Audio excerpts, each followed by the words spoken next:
स्वागत है बच्चों आप सभी का हमारे चैनल में। आज हमारे ऑर्गेनिक केमिस्ट्री में हम फर्दर हमारे न्यू चैप्टर को स्टार्ट करेंगे, that is your chapter alcohol, phenol and ether. तो थोड़ा बहुत मैंने आपके बोर्ड पे पहले से कुछ लिख के रखा है, आइए उसके बारे में बात करते हैं। तो अल्कोहल, फिनोल एंड ईथर में सबसे पहले एक कैटेगरी पकड़ेंगे हम अल्कोहल्स की। इसको मैंने दो चीजों में या दो टाइप्स में बाइफरकेट किया है, which is aliphatic and aromatic.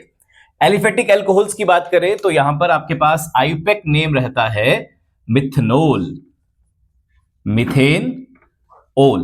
तो ये जो ओल रहेगा that will be the suffix for your alcohols. ये सब आपको पता होना चाहिए, 11th क्लास में आपको बताया जाता है।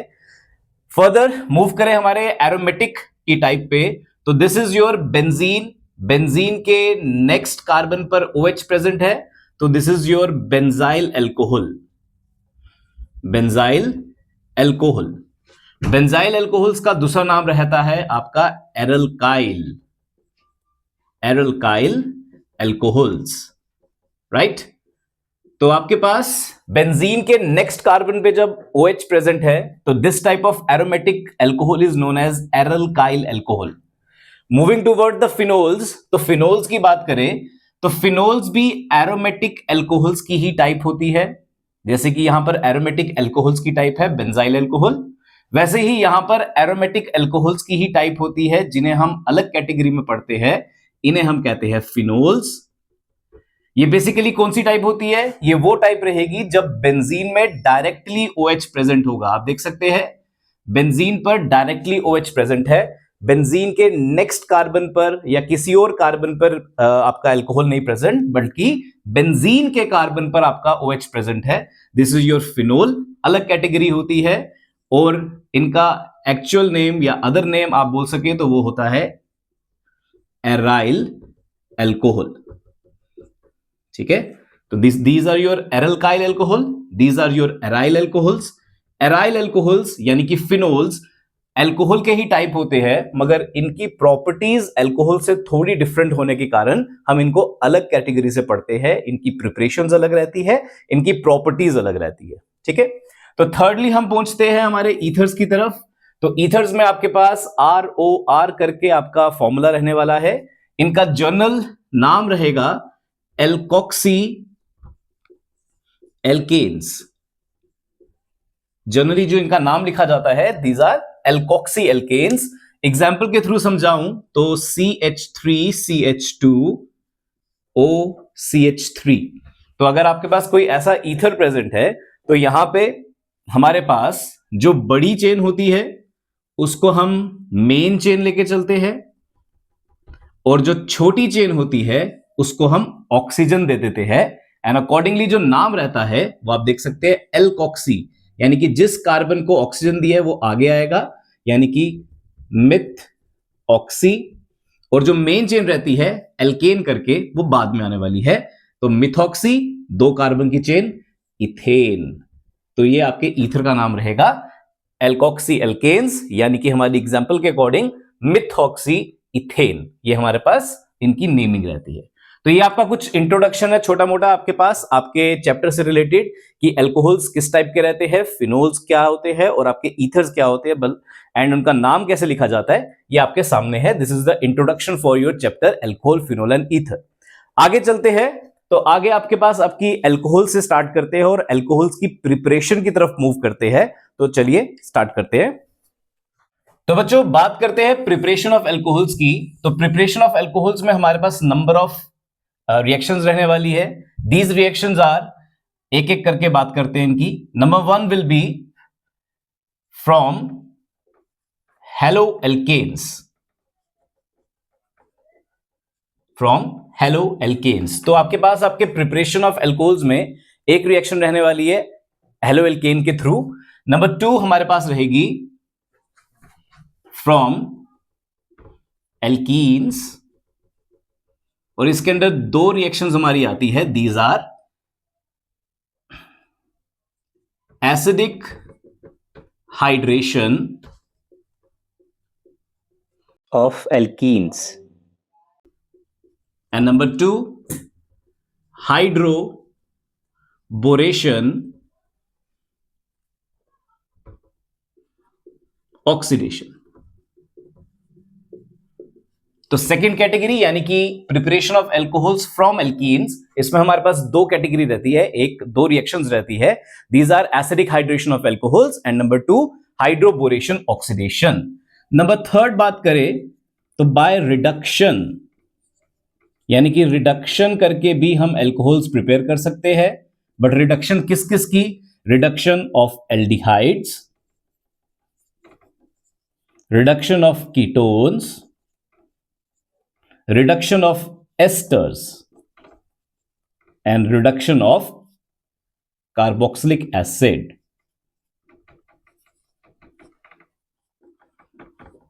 ठीक है, तो बाय रिडक्शन भी हम आपके पास एल्कोहल्स प्रिपेयर कर सकते हैं. और रिडक्शन किस किस की है? एल्डिहाइड्स की, कीटोन्स की, एस्टर्स की एंड कार्बोक्सिलिक एसिड्स की. And finally number fourth, from one and only Grignard reagent.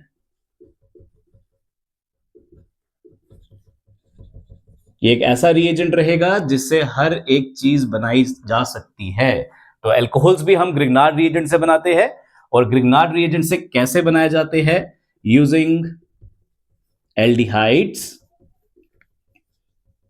And using ketones. तो ये किस्म से आपके पास आपका फ्लो चार्ट रहने वाला है for the preparation of alcohols. From haloalkanes हम प्रिपेयर कर सकते हैं, फ्रॉम एल्कीन्स हम प्रिपेयर कर सकते हैं, फ्रॉम बाय रिडक्शन हम प्रिपेयर कर सकते हैं एंड फ्रॉम ग्रिग्नार्ड रिएजेंट हम प्रिपेयर कर सकते हैं हमारे एल्कोहल्स को. तो सबसे पहले हम स्टार्ट करेंगे हमारी रिएक्शन फ्रॉम हेलोएल्केन्स. स्टार्ट करते हैं preparation of alcohols from haloalkanes. तो यहां पर आपने हेलोएल्केन्स से एल्कोहल को प्रिपेयर करना बहुत ही आसान है. तो हम आपके पास एक हेलोएल्केन पकड़ लेते हैं, CH3CH2Cl. हेलोएल्केन ले लिया हमने. हेलोएल्केन में हम KOH एक्वस डालेंगे एंड यहां पर चलेगी न्यूक्लियोफिलिक सब्स्टिट्यूशन रिएक्शन, जिसके दौरान हमें जो प्रोडक्ट मिलेगा that will B N alcohol CH3CH2OH and हमारा बाय प्रोडक्ट रहेगा KCl. तो हमारे पास यहां पर KCl निकलेगा और एल्कोहल प्रिपेयर हो जाएगा and that alcohol is 2 carbon का एल्कोहल, दैट इज इथेनॉल. ठीक है, तो बहुत सिंपल सी रिएक्शन है, सीधी सीधी रिएक्शन है. फ्रॉम हेलोएल्केन्स, हेलोएल्केन पकड़ना है, KOH एक्वस डालना है, न्यूक्लियोफिलिक सब्स्टिट्यूशन चलेगी यहां पर, KCl बाहर निकलेगा एंड OH उठकर आएगा आपकी कार्बन चेन में. तो आपके पास बन जाएगा CH3CH2OH. इस एग्जांपल के अकॉर्डिंग हमारे पास इथेनॉल प्रिपेयर हो जाएगा. तो बहुत ही सिंपल रिएक्शन है. तो इस रिएक्शन के बाद हम आगे प्रोसीड करते हैं हमारी सेकेंड रिएक्शन की तरफ, that will be from alkenes. ठीक है जी, फ्रॉम एल्कीन्स. अब फ्रॉम एल्कीन्स में हम बात करेंगे acidic hydration, acidic hydration of alkene, sorry, acidic hydration of alkenes की बात करेंगे. तो एसिडिक हाइड्रेशन ऑफ एल्कीन्स में हमने क्या करना है? हम एक एल्कीन पकड़ लेंगे, CH3CH डबल बॉन्ड CH2 ले लीजिए. हमने एक एल्कीन ले लिया, हमने प्रोपीन पकड़ा है. इसमें हम एसिडिक हाइड्रेशन करेंगे, यानी कि पानी इंट्रोड्यूस करेंगे एसिडिक मीडियम में. तो H2O डाला है एसिडिक मीडियम में. तो इस रिएक्शन में हमने क्या करना है बच्चों? हमने मार्कोवनिकोव रूल फॉलो करना है.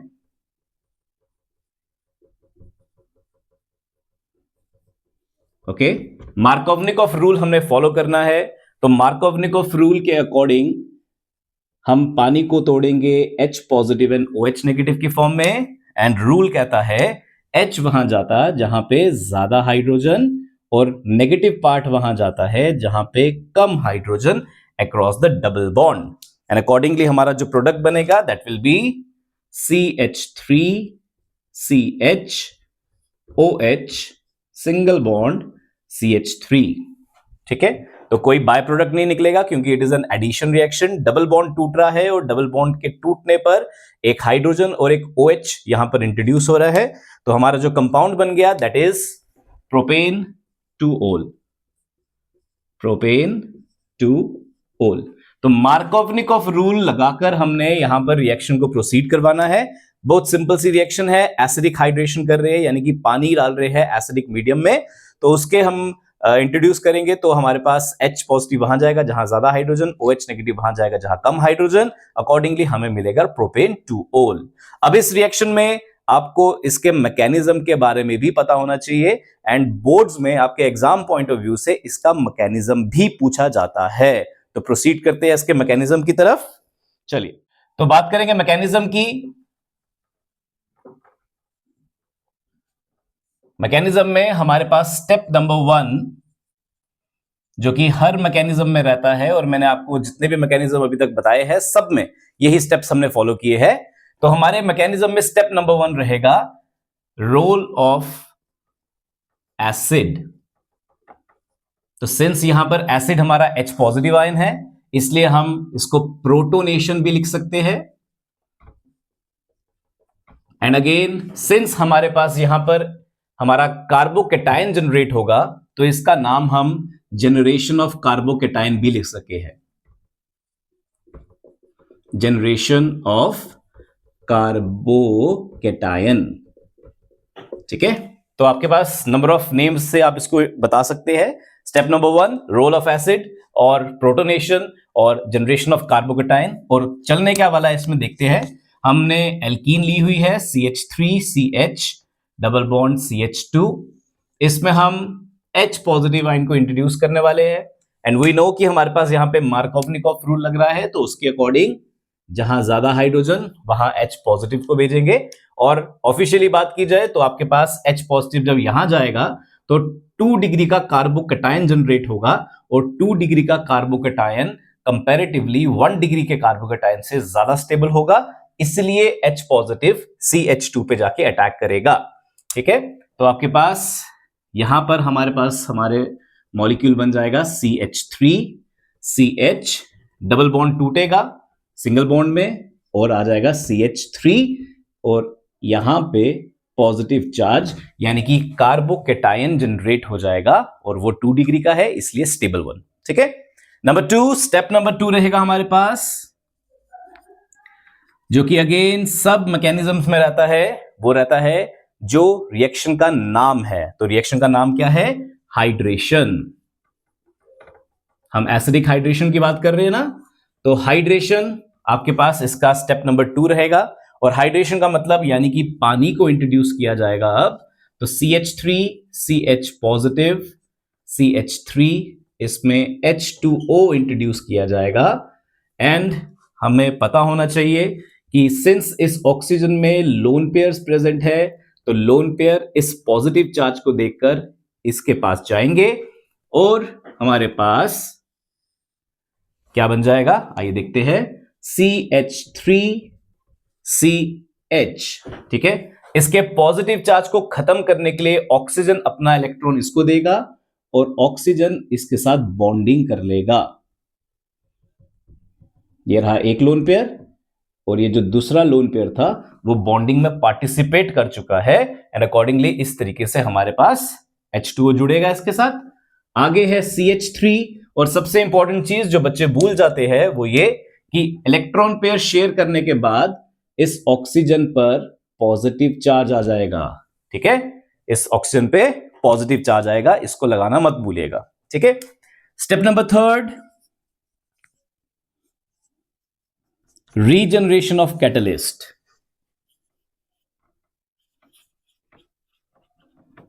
रीजनरेशन ऑफ कैटलिस्ट आप सभी को पता होना चाहिए, 12th क्लास में हो आप लोग, तो आप सभी को पता होना चाहिए कि यहां पर आपके पास जब भी कैटलिस्ट यूज होता है, कैटलिस्ट एक ऐसा सब्सटेंस होता है जो कि at the end of the reaction आपको अनयूज्ड मिल जाता है, यानी कि उसको रीजनरेट करना बहुत जरूरी है। तो हमारी मैकेनिज्म्स का यूजुअली स्टेप नंबर 3 यही होता है, रीजनरेशन ऑफ कैटलिस्ट, क्योंकि सबसे ऊपर हमारे पास हमारे कैटलिस्ट ने काम किया है यानी कि एसिड ने काम किया है और उसके बाद यहां पर हमारे पास उस एसिड को रीजनरेट भी करना है हमने।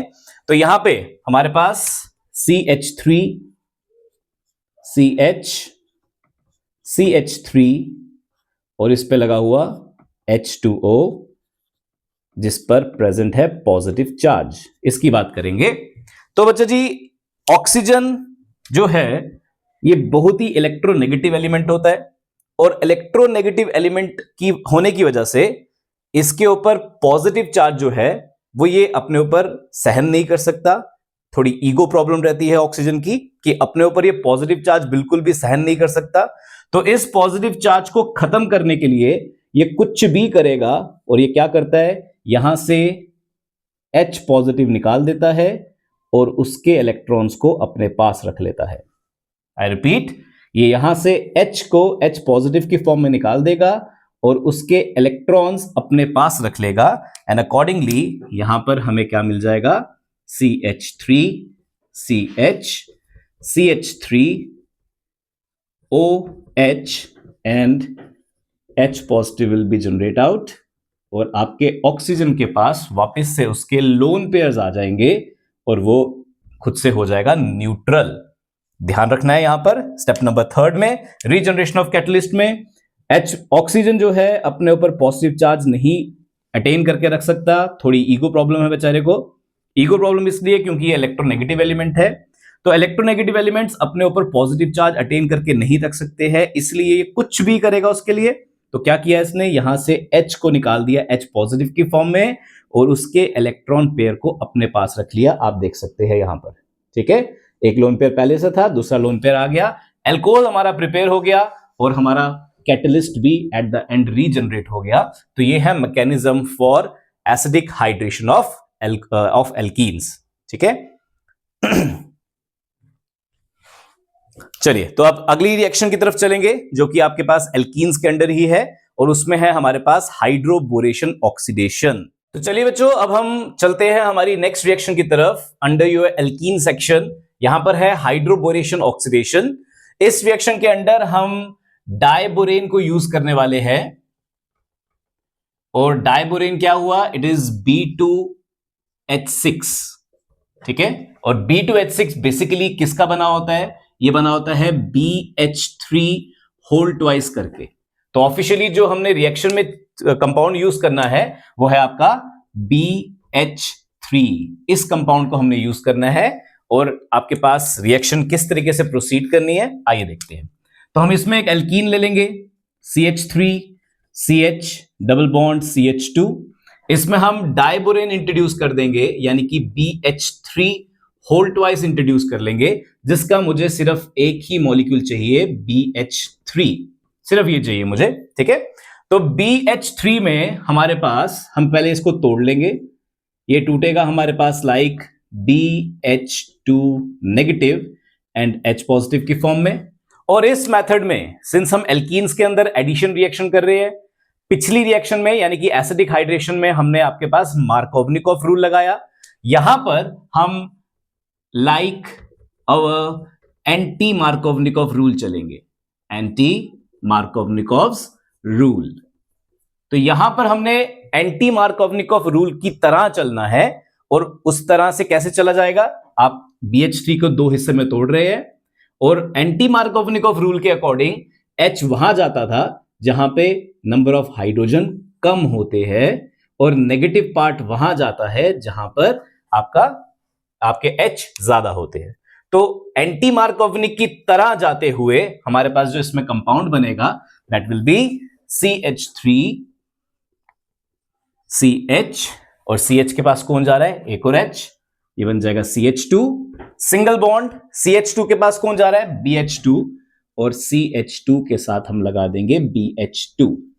तो स्टेप नंबर 1 जो हमने इसमें किया, डायबोरेन को यूज करके, डायबोरेन के BH3 को यूज करके हमने यहां पर एंटी मार्कोवनिकोव रूल की तरह प्रोसीड किया, और एंटी मार्कोवनिकोव रूल की तरह प्रोसीड करने पर हमारे पास ये एक मॉलिक्यूल हमें मिल गया।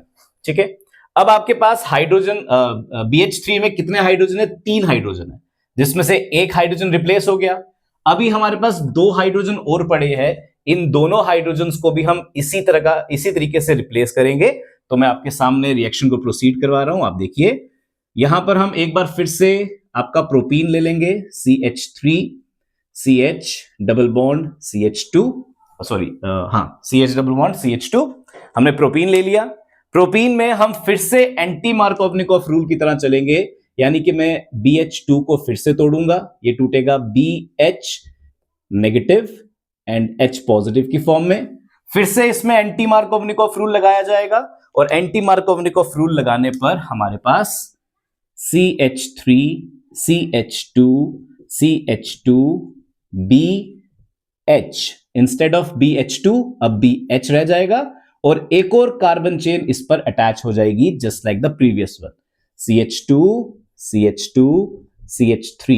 तो आप देख सकते हैं जो चेन पहले अटैच हुई थी वो ही सेम टू सेम चेन एक और अटैच हो गई है यहां पर, और हमने आपके पास BH2 से एक H कम करके सिंपल BH मिल गया। अब हमें इस H को फिर से निकालना है बच्चों, तो हम क्या करेंगे, फिर से इसमें एंटी मार्कोवनिकोव रूल लगाएंगे और एक प्रोपीन की चेन खुद से पकड़ लेंगे। वापस से CH3 CH double bond CH2, वापस से एंटी मार्कोवनिकोव रूल लगाएंगे और इस बार जो कार्बन चेन हमारे पास अटैच होगी वो सेम इसी की तरह तीसरी कार्बन चेन भी अटैच हो जाएगी और हमारे पास मॉलिक्यूल बनेगा CH3 CH2 CH2 B CH2 CH2 CH3 CH2 CH2 CH3, यानी कि हमारे पास trialkyl boron, trialkyl boron करके एक मॉलिक्यूल मिल जाएगा, एक कंपाउंड मिल जाएगा, ठीक है, जिसमें हमारे पास बोरॉन पर 3 कार्बन चेन्स लगी होगी, that is try alkyl boron. Finally हमने ट्राई एल्काइल बोरॉन बनाने के बाद इसमें कर देनी है H2O2 हाइड्रोजन पेरोक्साइड इन बेसिक मीडियम लेकर रिएक्शन प्रोसीड करवानी है। तो ये तीनों कार्बन चेन इससे सेपरेट हो जाएगी, CH3 CH2 CH2 OH करके होल थ्राइस ये तीनों कार्बन चेन सेपरेट होकर अल्कोहल बनाएगी और हमें मिल जाएगा साथ ही साथ बोरिक एसिड, ठीक है। तो ये पूरी की पूरी रिएक्शन है आपकी हाइड्रोबोरेशन ऑक्सीडेशन, जो कि देखने में लेंथी लगती है मगर है बहुत इजी। ध्यान रखना है कि इसमें एंटी मार्कोवनिकोव रूल की तरह चलना है और हमारे पास डाइबोरेन में BH3 पकड़कर हमने 3 बार कार्बन चेन इसमें इंट्रोड्यूस करनी है using the anti Markovnikov rule. पहली बार एंटी मार्कोवनिकोव रूल लगाया तो 1 चेन लग गई, दूसरी बार लगाया तो 2 चेन लग गई, तीसरी बार लगाया तो 3 चेन हमारे पास यहां पे मिलेगी और हमारा बन जाएगा ट्राई एल्काइल बोरॉन, ठीक है, ठीक है जी। तो उसके बाद इसमें हम फर्दर हाइड्रोजन पेरोक्साइड इन बेसिक मीडियम में लेकर चलेंगे, तो जिससे हमारे पास अल्कोहल सेपरेट हो जाएगा, 3 टाइम्स अल्कोहल की चेन सेपरेट हो जाएगी, जो कि हमें चाहिए, जिसकी हम प्रिपरेशन कर रहे हैं, एंड साथ ही साथ हमें मिलेगा बोरिक एसिड। और ये थी हमारे पास रिएक्शन हमारी हाइड्रोबोरेशन ऑक्सीडेशन। इसी के साथ हम ये आज की क्लास हमारी खत्म करेंगे। आगे की जो प्रिपरेशन है वो नेक्स्ट लेक्चर में देखेंगे। तब तक के लिए धन्यवाद। जय श्री राम बच्चों।